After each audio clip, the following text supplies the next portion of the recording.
What's up, everybody? Welcome back to the Make an Impact podcast with real stories, real people, and real impact. My name's Stephen Turnbull. I'm an entrepreneur, husband, and father on a mission to empower individuals to share their stories so they can make an impact on you. That is what we did exactly today. We have Alicia Dicks in the house. She's the president and CEO of the Community Foundation of Herkimer and Oneida counties. We talked about Alicia's journey throughout her career, leadership, culture. It is one you're going to want to replay after we get through it, and I really hope you enjoy it. Let's get on to Alicia Dicks.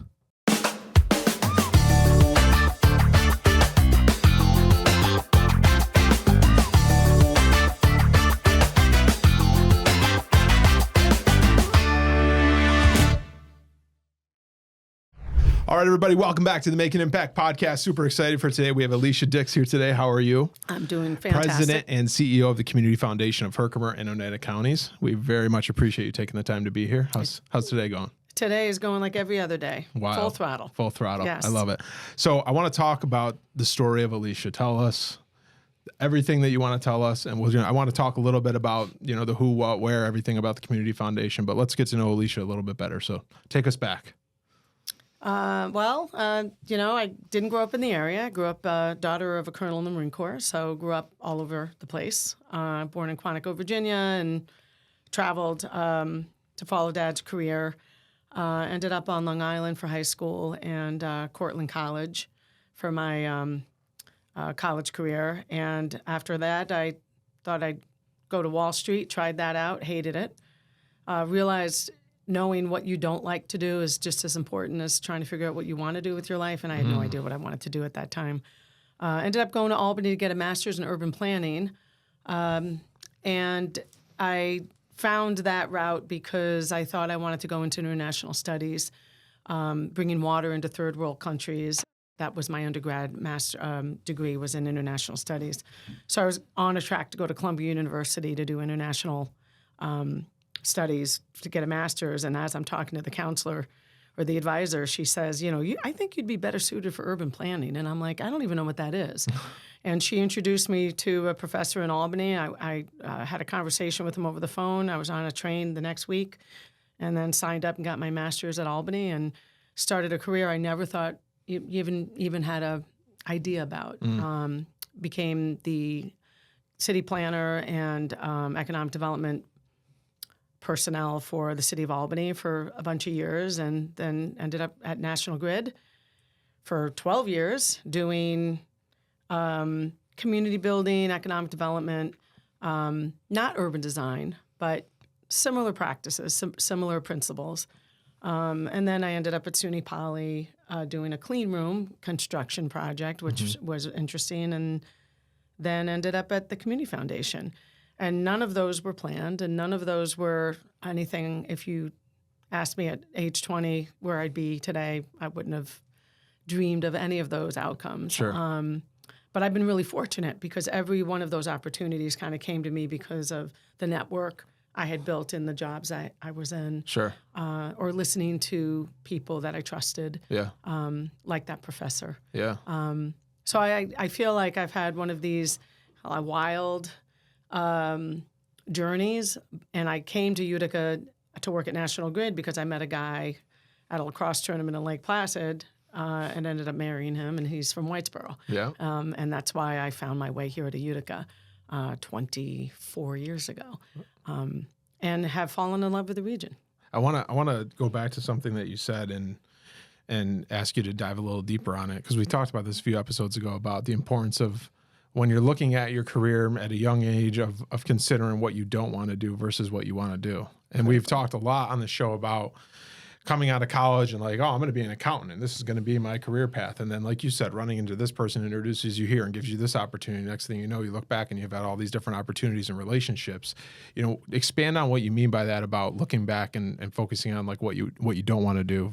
Versus. So, paying attention to, so Wall Street, for example, the culture there is all about money. It's all about, I use the word greed, people stepping on each other's necks to get ahead. And, I'm all for success and achieving goals, but not at any expense. And so I knew I didn't fit in that culture and that environment. Not all roads led to wealth for me. I wanted, joy in my life. I wanted to feel fulfilled, but and make money, but not that like that. I saw what sacrifices were being made by a lot of these folks, mostly gentlemen, who were making a lot of money but having these terrible lives, you know. And I'm like, this isn't the path. And just the way people treated each other. And I've never forgotten that. In any place I've worked, I've, you know, kind of thought about, do I want to work here? So when I, you know, thought about a new role or a new position or a new place to work, I would think about, is the culture fit? And I didn't use the word culture back then. That's a new phrase. But, Sure. you know, is the environment good? Is it healthy? Are people taking care of each other? And if not, you know, maybe I shouldn't take that role. So see, the only person who controls your career is yourself. And that, to me, that's the lesson I learned early on. And I am in control of those decisions. And if I'm in a place that is unhealthy or I'm miserable or my coworkers are nasty or something, it's, you know, I got to make a change. I've been fortunate to have episodes of that, but not a lot. Sure.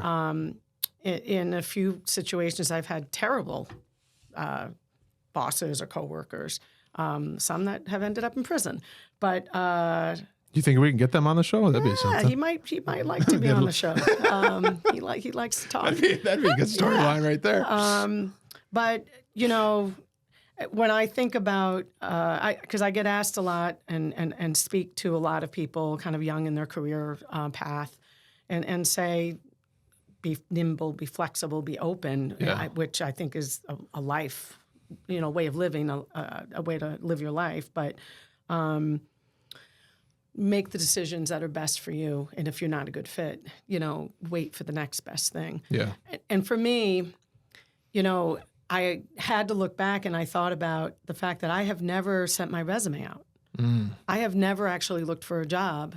And I find that I'm 58 years old and I'm like, I don't know how that happened, but it happened because I was open and I would, in a role like at City Hall in Albany, which it's funny, I didn't apply for this job. I was an intern at NIMO, Niagara Mohawk at the time in Albany, and they had me do some economic development minutes for some council, and it was their regional economic development council. I didn't know anything at that time. I didn't know what economic development was.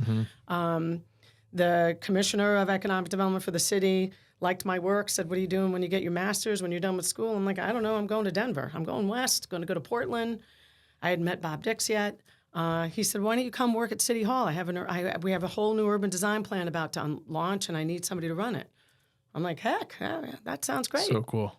And then since then, it just, you know, exposure, engagement, connectivity, network. The next person comes in from NIMO. They say, hey, we want you back. We have a job. You could take it in Utica. I had met Bob. It hurt to leave the city because it was a great job. But I was ready for my next step. And the same thing happened with SUNY Poly, and the same thing actually happened with the foundation. Right. You know, I was kind of like, hey, would you consider coming and doing this? And for personal reasons, mostly, those changes I made. You know, I had young children. I didn't want to be traveling. That's really why I left National Grid. I was all over New England, Brooklyn, the UK, because National Grid is a global company. My children were really young. I had a great career there. I would have probably still been there if I had never had kids, but I did, and I said I want to be home for the kids. Yeah. So I was lucky to have an offer at Poly, and did that for a few years, and then they wanted me to travel, and then the foundation kind of came up, and that wasn't a good fit. So that was something I wasn't sure about. I was like, I don't think I should do this, and I told them that, and I actually said out loud, I'll give it 100 days. And I remember the staff baking a cake and saying, well, we see you on Monday. It's been 100 days. You know, we'll see you Monday after 100 days. And I came back. And I've been there for almost 11 years. They put it on the cake? They had it on the cake. Great. I have a picture. It's something about, will we see you Monday? That's great. But, you know, and I think most people, they see somebody in a position and they're like, they think they know how they got there. Yes, hard work. For sure, I'm an uncomfortable CEO. I'm the worker bee. In my mind, I like to know what's going on, how things work. I like to know who does what.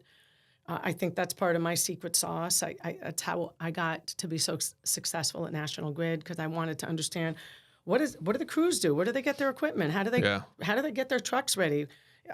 You know, I didn't have to know any of that for my role, but I wanted to know the business. Sure. And that helped fuel my success, where I started as community and economic development, and I ended up in global strategy, smart grid implementation. You know, when I got to National Grid, I didn't know anything about power other than where the the switch was, right? Yeah.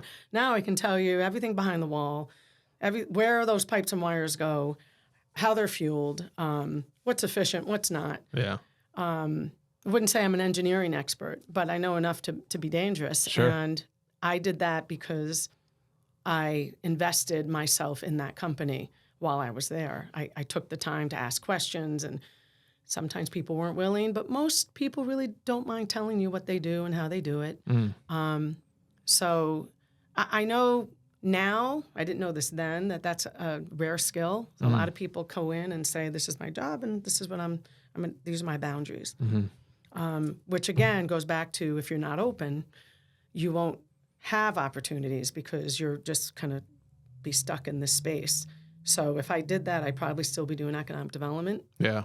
Still, you know, in this closed world. And, you know, I think I've kind of done so many different things and had a fascinating career since because I was open. Yeah. Well, we talked about this a few episodes ago, but so I started T5 Insurance 3 years ago. And so we have a young and inexperienced in the industry team, young. And one thing we talked about on our team call a month ago or so that I brought up was like, hey, I want everybody to and it's just 3 of us, right? But I said, I want everybody to realize and understand that you're the CEO of your desk. And what does that mean to you, right? And so if you are the service role person, but this comes across your desk because Steven's out doing this and Emmanuel's doing this or whatever, like you're the CEO of what comes across your desk and how to handle it. And I love how you brought that forward of like, I wanted to know how all of this works. Like even though this might not be my day-to-day role, this is going to benefit my day-to-day role if I know the whole picture. You know, talk to us about why that was so important and why I think too, to reverse engineer it too. We're talking a lot so far of kind of from the top down of how we want to know the whole thing, but even from an entry-level position, to understand how the positions above you are working in the whole company, I think it's beneficial too, because the opportunities it can present itself. Yeah, and I think that helped me at city government in Albany because, you know, here I am, their city planner, and I have this thing to do, which is an urban design plan, and I have a consultant, and I have a board, and it's pretty confined to deliver this. But I'm like, okay, I'm at City Hall. How does this work within the city construct? So I went and met with the controller. I would talk to the mayor all the time, and I would get to know how the city worked, because when it came to implementation and getting the plan to the next level of strategy, I would need to know, how is the city going to maintain the sustainability of this plan, or where's it going to get the money, or what's the publicity?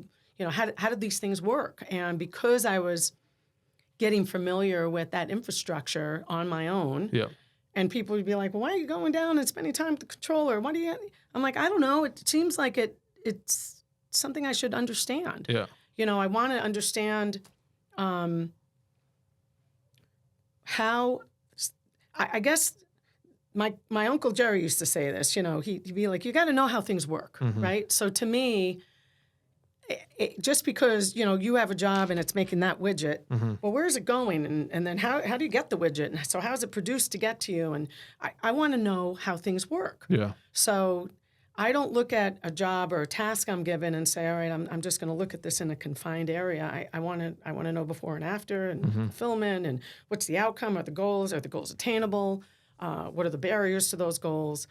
And that's kind of really management speak, but when I was younger, I didn't translate it that way. I would just say, I need to understand how city government works so that I can get the best implementation strategy for this plan for its future. Yeah. And that really helped that work get done.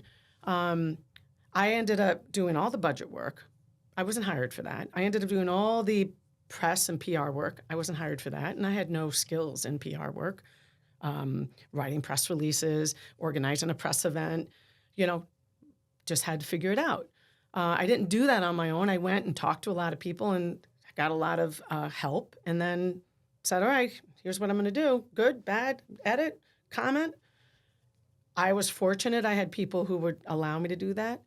If I had an environment where that was Wall Street, no, you don't do this, I probably wouldn't have survived, right? And that was Grid too. Grid, you could do economic development for National Grid and never know what the guys are doing on the field, right? And I had peers that were like, "What? You don't need to worry about all that," and I didn't. It was just kind of, maybe I'm just a busybody, or maybe I'm just like I have a lot of extra time and I just want to fill it, and that's how I do it. But getting to know the infrastructure of that business model, right, utility work, helped my career advance within that industry and within that company. So I ended up, doing stuff for the CEO in the UK, where I could have just been stuck here in Utica doing just economic development and been very happy doing that, right? Where do you think that comes from? Where do you think that drive and that curiosity, I'll say, to learn more, to know more, to be more involved? Because like you said, it could be very easy to say, this is my role, these are the tasks I have to get done through 9 to 5, and this is what my job's going to be. But it's clear you're not wired that way and haven't been over your career. Never have been wired that way, even as a kid. And I guess I was just having this conversation recently. I thought everybody did that. Like, I thought everybody kind of was eager to learn or to be part of a bigger picture.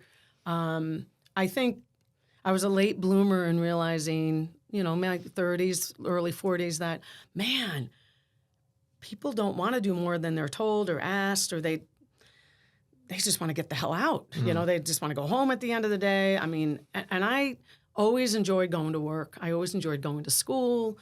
So maybe there's just something in my personality that is part of the DNA, right? It's like I wake up ready, right? And I know now that a lot of people aren't like that. And I took that for granted. I thought, like, everybody's, happy to be alive and go and contribute, produce, get a paycheck, not just a paycheck. I had a friend of mine that used to say, this is a paycheck on her desk. And I'd be like, I don't understand that. Like, you just do this for the paycheck? Because if that's, that to me is hopeless. Yeah. If I'm going to be spending time doing something, great, I'm going to collect a paycheck, but I want to feel good about it. Yeah.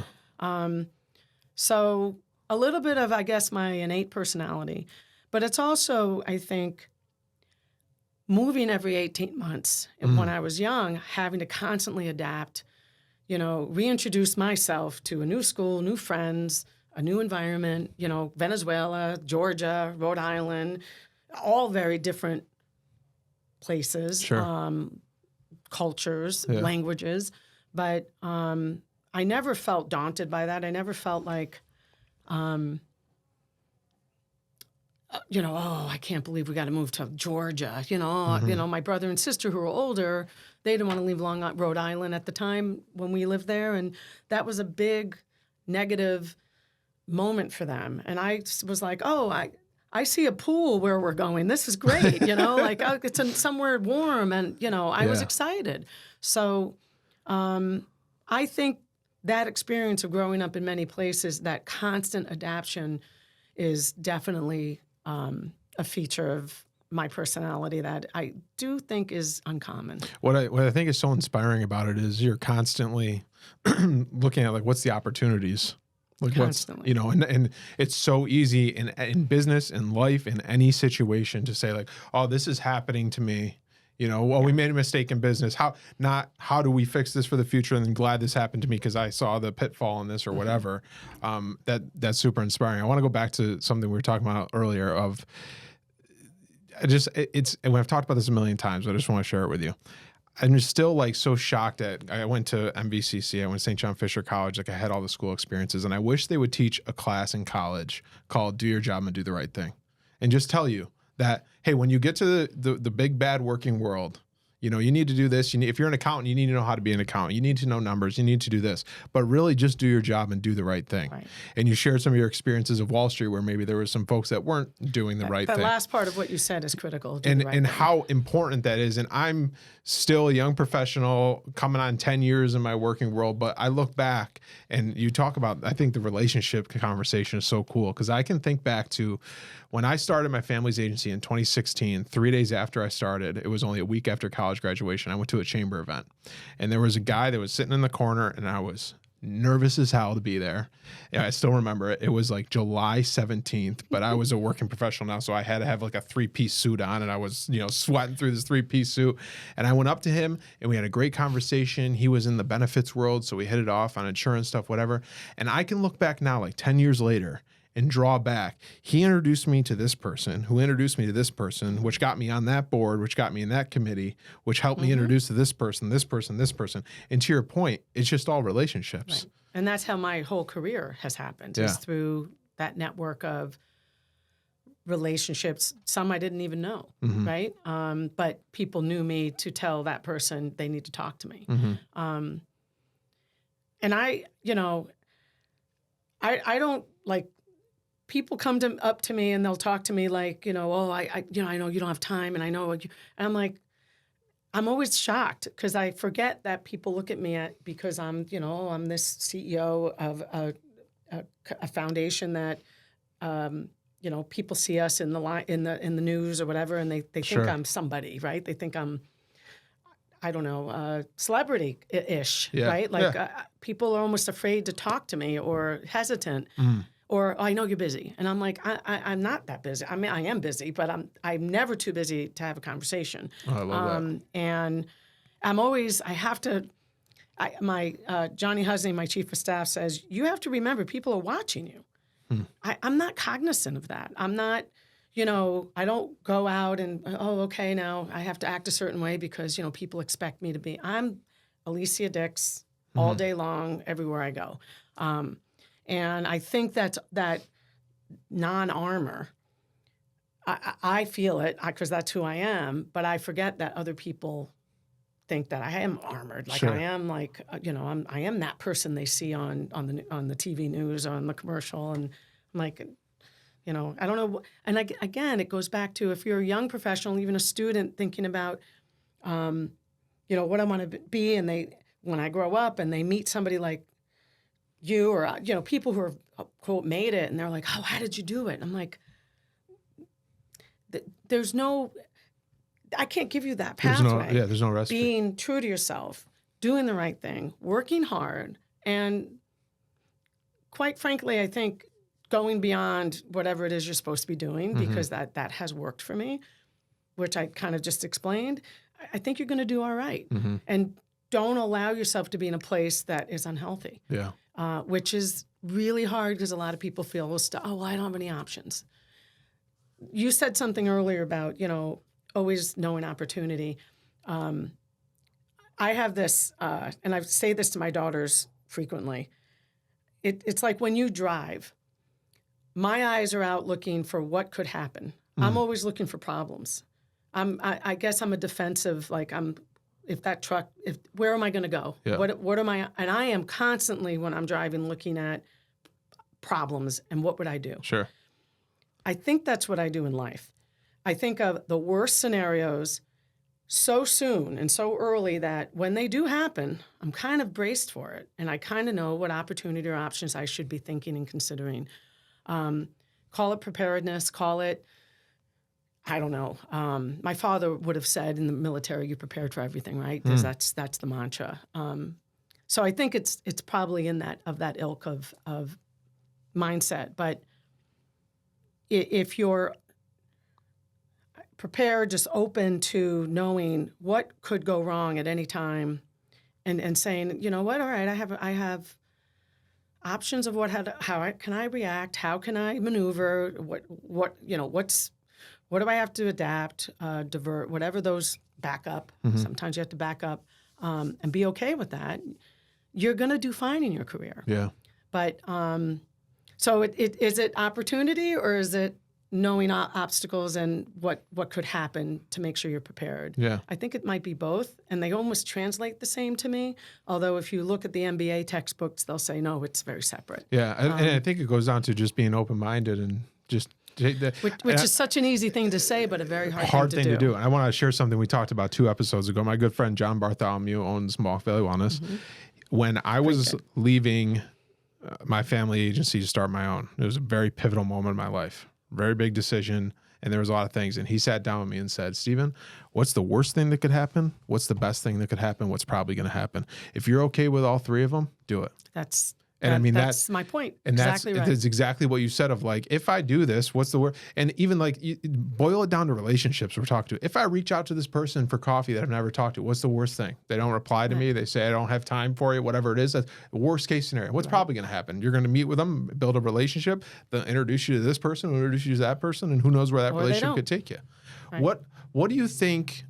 And believe me, there's a lot of disappointment in the world. Sure. And I've had it. It's not like everything's been, rainbows and ponies in my life. But I am an optimist. What do you think? I think I love this the theme so far of just relationships and that thing. Like, what do you think people do wrong in that topic of building relationships and using that for, you talked about how that got you from this career to that career, and how you've never, sent in a resume and all. What do you think that people do wrong around that? Well, I think they underestimate the value of any relationship. So it doesn't always have to be, well, I got to talk to the CEO, because a lot of people come to us and say, I have to meet with Alicia. That happened in my last couple of careers where I have to talk to the president of the college. I have to, it's like, no. But other people can help influence it, so don't define your relationships by it has to be a certain relationship. Yeah. Any relationship you build is going to lead to something, or just better understanding if it's at the minimum that. I have examples where coworkers have helped me at the city of Albany, 15 years ago when I was at Poly, navigate a few things because my boss was in Albany at CNSE, at the College of Nanoscale Science and Engineering. Those were coworkers and peers that, I never thought about these relationships more than peers, coworkers, friends, now helping me in a career crisis to help me navigate something that I wasn't understanding because I wasn't in the Albany area and understanding some of the dynamics that were going on in Albany behind the scenes. Relationships, something I've learned to say in philanthropy now with the Community Foundation, because this is a completely different role for me over the last 11 years, is you don't build relationships when you need them. You build relationships over time. So good. Right? So, and those are dynamic. It could be, the relationship you think you need, and it's got to be that person, whether it's, the guy with the money or the CEO or the guy that makes the IT decision, whatever the scenario is. I think when you're open to just building relationships and building network, you'll be surprised where those networks can lead you or support you when you don't even know you'll need them. And doing it for the right reasons. Always for the right reason. And I think that's the other surprise in my life, that people don't always do things for the right reason. And I thought people would wake up and want to tackle their day and do the right thing and do them for the right reason. And, we all know that's not true. A lot of people do things for different reasons, personal agendas, personal ego building, their own business perspective or business gain. And I get it. That's the world we're in. But there are ways to navigate in a more positive and inclusive and open-minded way where it's healthy.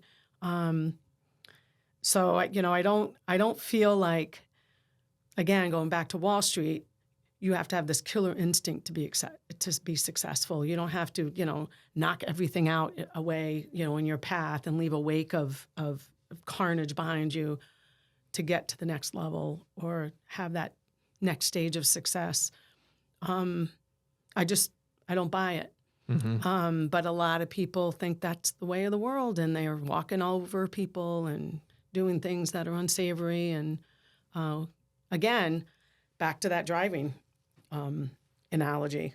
They're out there. I have to be prepared for them. I have to know. I know characters, and they're all over, everywhere. Our community, every community. And how do we navigate that? What's the worst thing that can happen if we partner with somebody that could be damaging, could hurt, and it happens every day. It happens every day, and it's what we do with it. Sure. So it's I wish people were the way I thought they were before I turned 40. What do you mean by that? For the most part, well, other than the Wall Street experience, like I said, I really thought people had the same DNA as I did, like just wanted to get up and do the best work they could.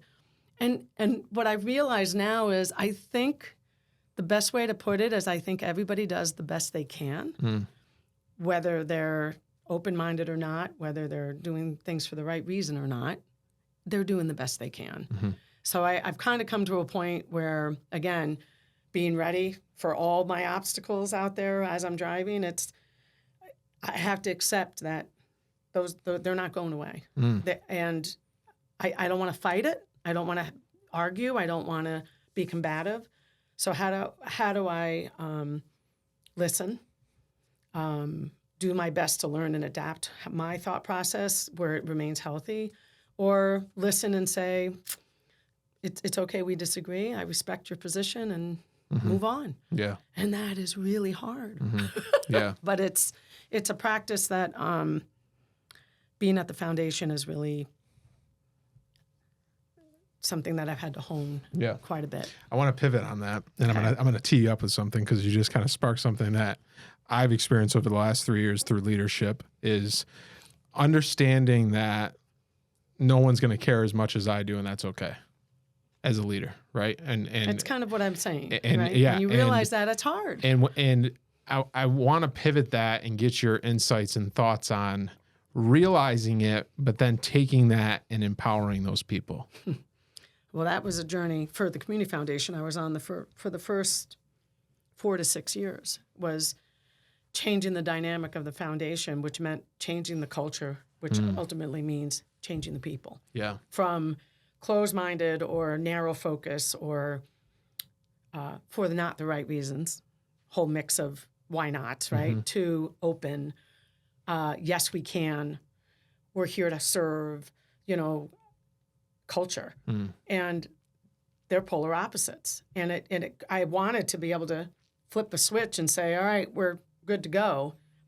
Can't do that. It took so much time and effort. And, I got through that first 100 days I mentioned, but for several years I left that building saying, I'm not coming back tomorrow.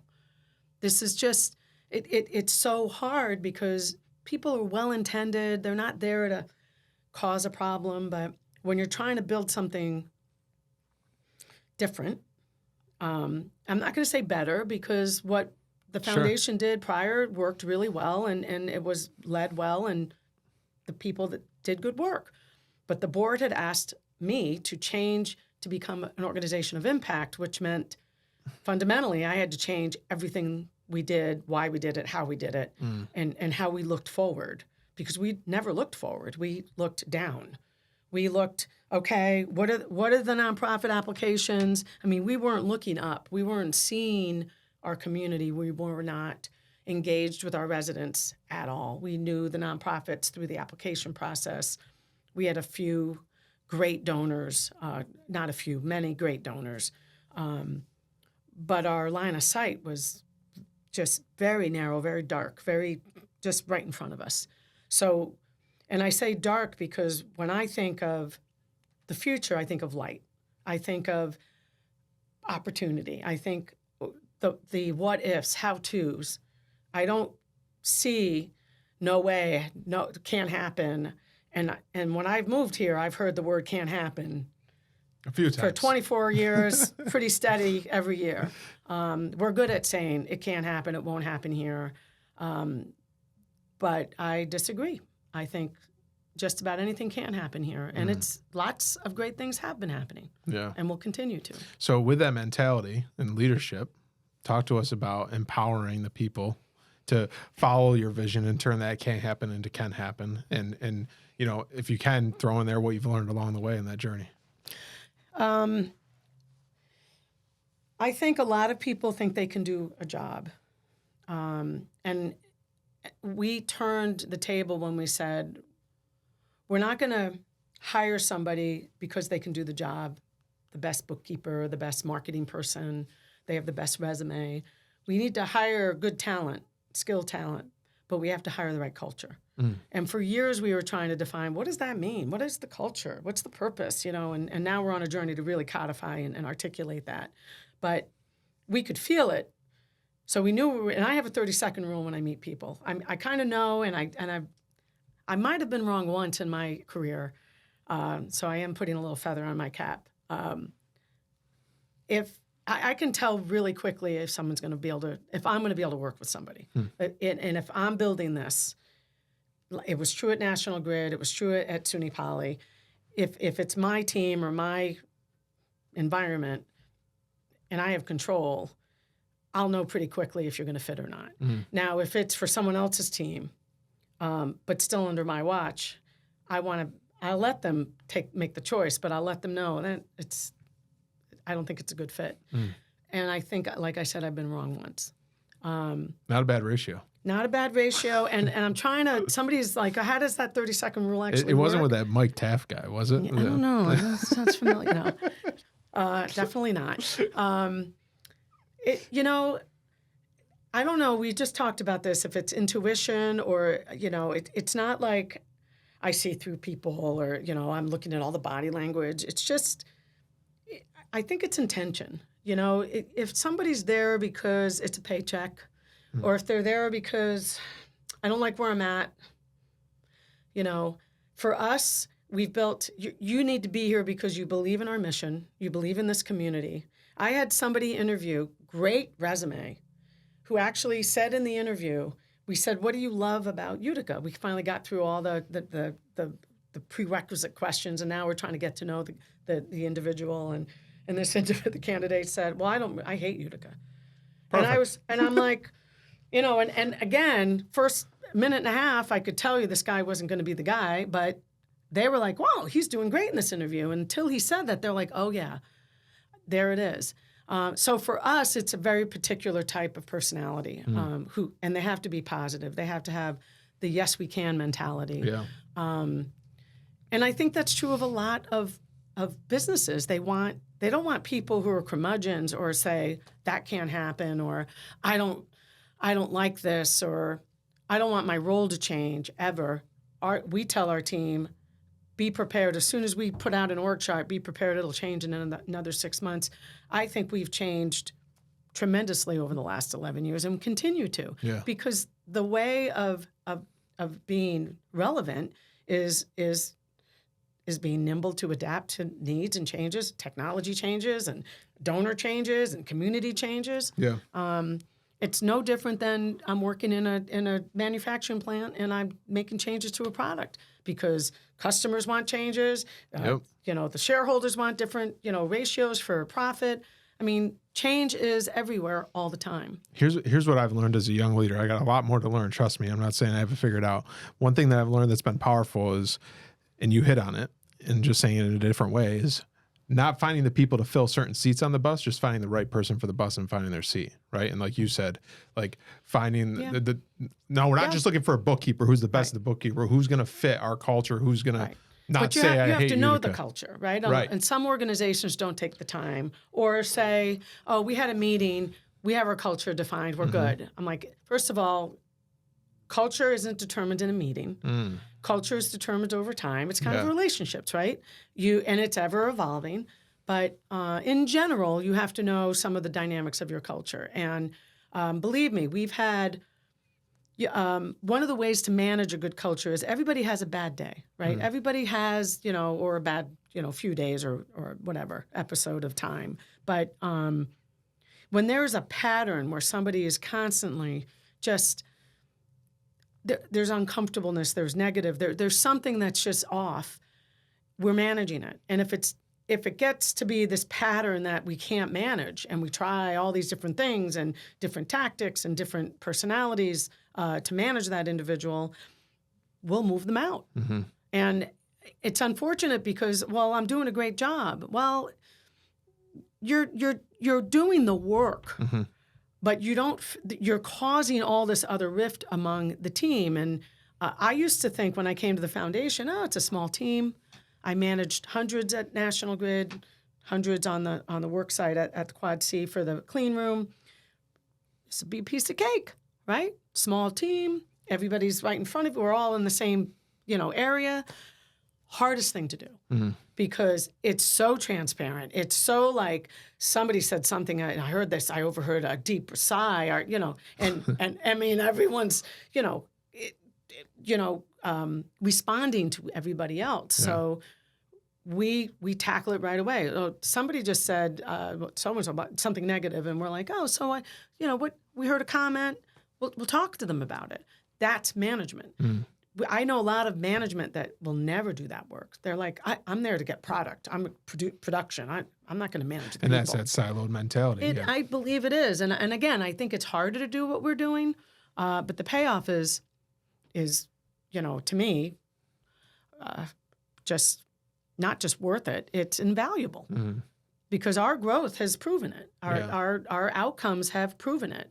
Our team is the community foundation. It used to be, oh, well, Alicia, you're the CEO, so you have to go do all these things. I'm like, the value of this team is the value of the community foundation. So the team needs to be out. So cool. They need to be known and have that awareness of the community. So the whole model shifted. I think for most organizations, and I in hindsight, I can see this because I said earlier, many days I didn't want to go back. It is hard work. It's not for the faint of heart, or somebody with the, like a lot of people just don't want to work that hard. Yeah. A lot of people do, and they get through the change, and there's great books about that, and there's great stories. Lots of corporations get through change. I love what Hamdi does with Chobani. I'm the anti-CEO. I have a lot of alignment with his TED Talk. So they're out there, but there are so many who are so stuck, or they'll say they're doing good culture, but if you talk to their team, if there's a silo, that's not a good culture. If there's a lack of integration, that's not a good culture. If there's a lack of management getting involved and engaged at a meaningful level, not a good culture. So if I'm watching this right now and I'm a leader and I'm thinking to myself, man, I got to pay more attention to this. Where do I start? You start with your leadership team and then get everybody engaged with taking care of their teams. We call our culture care and concern, right? I mean, we know what we have to deliver. We know what outcomes we're committed to producing every quarter. We make sure we got to make sure the work is getting done. Mm-hmm. So how are we ensuring that is getting done within our culture of care and concern? For us, it's making sure people are taken care of. They have the flexibility they need. Maybe you're in an environment that you can't allow flexibility. So how else are you showing care and concern for your team? And it's spending time. It's talking to them. I was just going to ask It's the that. emotional connection. How much, in your opinion, of good culture is just around communication? It's communication is relationship, right? It's are you or are you not communicating and engaged? I don't care what the communication structure is, right? Whether it's email, Teams, personal, face-to-face. A lot of people can't do that because they're remote. But if you don't have those touch points, at Grid, we used to have this internal communication network where it was all this, stuff would come from corporate and everyone would their eyes would glaze over and, oh, see, we're all connected. We communicated all the corporate stuff and everybody knows everything. No, that's information. Communication, that's a form of it. But when you're managing, you have to communicate. You have to show your leadership. You have to show your interest that they're being successful. A manager's job, in my book, is to make sure their team is successful. So what are you doing about that? What are you doing to ensure that team's success? Yeah, are they moving the widgets? Okay. But can they move them faster if you gave them a better chair? Or what are you doing to take care of that environment and their experience and making sure it's healthy? Yeah. And we all know we thrive in a healthier environment. But there's evidence of that up the wazoo. So why do we battle that? So if somebody's looking at an organization that's stuck and saying, how do I get this shaken up? You got to get the leadership team that you're working with. First of all, make sure they're the right people. And start working out from there and get to every level. I don't care if it's the person taking out the trash. One thing I learned at Grid is somebody said to me, why do you spend time with the facilities guys? Because they had their little janitor closet, and I knew them all. I knew what their role, their posts were and what time they would go around. And just because I'm like, you guys have you're hanging out a lot, well, this is what we do, and we get really efficient, and so we can relax a little bit, and then when the trucks come in, we got to do all that work, and it made sense, and they had a nice little crew, and I learned a lot from them, but everybody around me was like, why do you hang out with the facilities guys? I'm like, why not? Right. Like, I never understood people who don't embrace the whole. And that's the other thing about success is you have to see everything. If you just see what you're doing, don't expect to go far. And again, it goes back to that. It's closed-minded. It's just short-sighted. If you really want to be successful and open doors or open opportunity for your group or your team, it is looking up. And I say this all the time. You have to look up and see comprehensively. Yeah. And what's great about the Community Foundation is we can do that in the community. So we can look up and see what all our nonprofits are doing, what all of our programs and corporates and say, because we have the luxury of having all this data and all this connectivity and network and engagement and relationships, and say, oh, there's a gap here. And if those folks work together, they could get better outcomes. And cool. Right? Yeah. But most community foundations in the U.S. don't look up.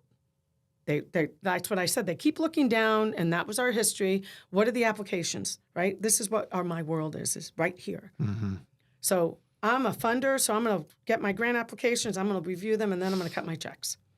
I'm not looking up and saying, how can my community thrive in art space differently than it's doing? How could it do better? Where are those opportunities? Where are those deficits? So we have a very unique position to do things differently and look comprehensively. But we made that happen because, again, our peers are still kind of stuck in that old way of working. And it didn't just happen overnight. Yeah. It took a long time and a lot of great talent. This is so good. We got to wrap up or Mike's going to start throwing stuff at us. He's about 2 minutes away. I told you that was incredible. Like to talk a lot. Can you give us, and I hate to make you do this in a quick format, but tell us just for the person maybe listening about the Community Foundation for the first time, give us the elevator pitch of just what you do, how to get in touch with you, that kind of stuff before we wrap up. Well, Community Foundation is a... Do you want me to talk about what the Community Foundation is? Yeah, what it is, what you guys do, just to wrap up on that. At foundationhoc.org, you can find all this information out. We do... We bring in funds from donors and community partners who care about this place. We cover 2 counties and beyond, actually. They invest with us. We put that money into an investment portfolio. We live off the proceeds and interest earnings, and we grant out. Last year, I think it was almost $15 million, quite a bit for this size community we serve. So traditionally, we'd be understood as a grant maker. So donors come in, they invest their dollars here. We live off the proceeds. We push those dollars back into the community to deal with nonprofit needs. And now we're doing some solution-based investing and impact investing to try to solve problems like lead-free MV, to bring our lead rate down, which we have in the last 9 years. We're doing neighborhood work in Cornhill. In general, we're like the community's bank or investment account for community giving for the future. Got it. And we're supposed to be here in perpetuity, right? These funds will never go away. That's awesome. Most of them are endowed. So, And what was the website again? Just so people can learn more information. I did that kind of backwards anyway. Foundationhoc.org. Got it.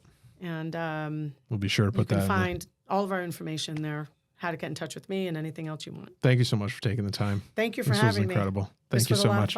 Everybody, another episode of the Make an Impact podcast. Thank you for being here. Until next time, go out there, lead with purpose, and make an impact in someone's life today, even if that's your own. My name's Stephen Turnbull. We'll see you next week. Take care.